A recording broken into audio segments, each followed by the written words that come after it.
Etik perseroan disusun sebagai acuan bagi insan perseroan dalam mengambil keputusan dan bertindak. Lalu ada prinsip utama kode etik perseroan. Kode etik perseroan menjadi dasar bagi berbagai kebijakan dan pengambil keputusan sehari-hari, serta operasional perseroan.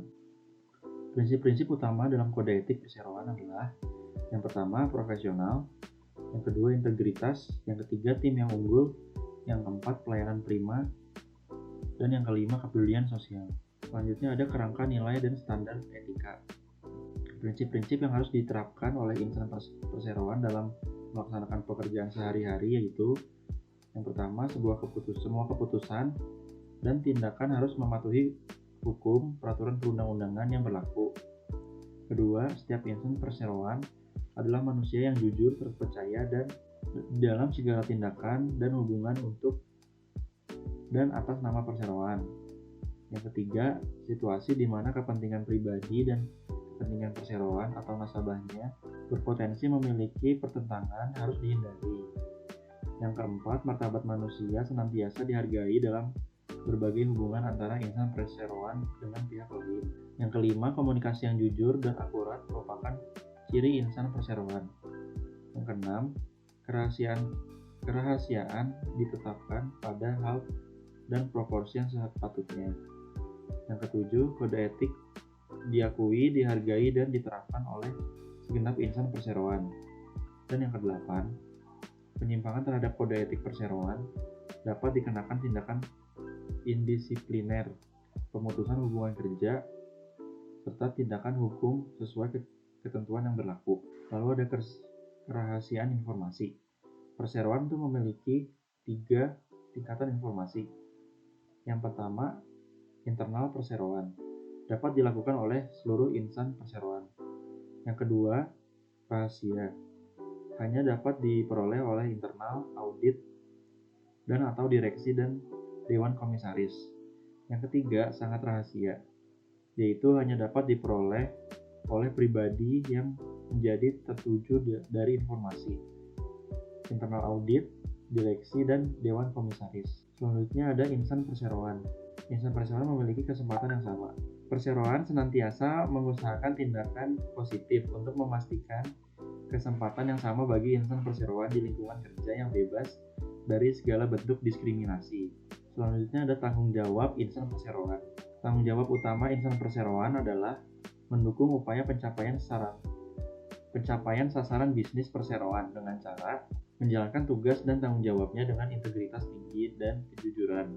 Kedua, memacu diri untuk mencapai standar kinerja yang tinggi. Yang ketiga, menjalin hubungan yang saling mempercayai di antara insan perseroan. Yang keempat, menjaga reputasi perseroan. Yang kelima, menghormati waktu kerja dan disiplin dalam bekerja. Selanjutnya ada nasabah. Insan perseroan memberikan perhatian khusus dalam memilih pihak-pihak dalam hubungan bisnis, baik itu nasabah, pemasok, maupun rekanan. Tanggung jawab terhadap nasabah. Insan perseroan memiliki komitmen terhadap kualitas dan senantiasa berjuang untuk mencapai dan melampaui harapan dari para nasabah dengan cara: yang pertama, insan perseroan menjaga kepercayaan nasabah dengan melaksanakan transaksi yang menerapkan prinsip kehati-hatian dan prinsip kerahasiaan bank, serta menerapkan sistem pengamanan dan kontrol melalui pemisahan wewenang. Yang kedua, insan perseroan senantiasa akan menunjukkan rasa hormat, kesopanan, dan keramah-tamahan dalam menghadapi atau melayani nasabah sesama insan perseroan. Yang ketiga, insan perseroan harus memiliki pengetahuan yang luas dan memahami kebutuhan nasabah. Selanjutnya ada layanan individual personal service akan menjadi ciri khas dalam memberikan pelayanan kepada nasabah. Fasilitas perseroan akan selalu bersih dan nyaman bagi setiap nasabah. Selanjutnya ada investor. Interaksi dengan investor dilakukan dengan memberikan informasi yang baik dan akurat, serta menerapkan perlakuan yang setara dengan penyediaan informasi. Selanjutnya ada kewajiban melapor atas pelanggaran kode etik perseroan, kepatuhan terhadap hukum dan peraturan.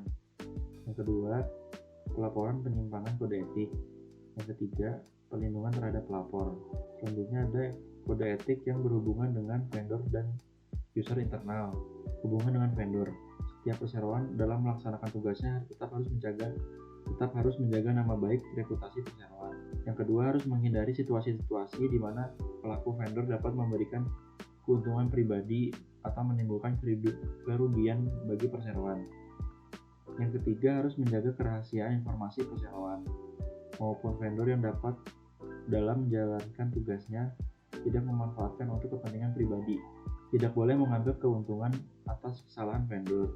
Tidak meminta atau menerima segala bentuk uang, hadiah, bingkisan, fasilitas, jasa, serta tidak mengikatkan diri pada transaksi hutang piutang.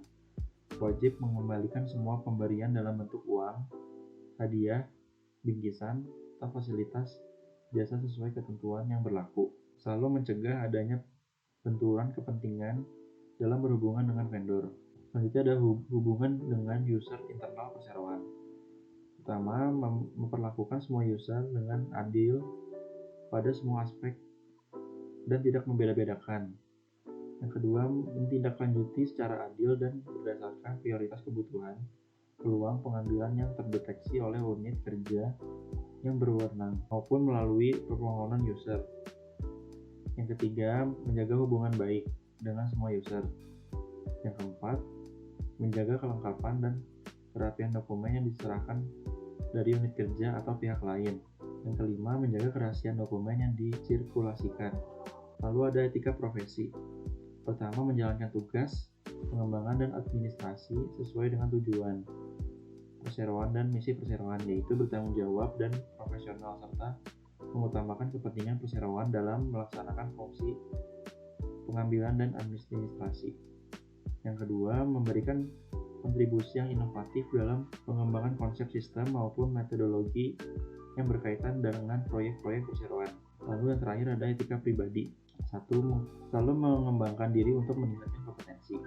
Yang kedua, menghindari hal-hal yang dapat menimbulkan situasi konflik of interest dengan cara yang pertama, menghindari segala bentuk bisnis pribadi atau kegiatan-kegiatan profesi yang mempunyai relevansi dengan tugas perseroan.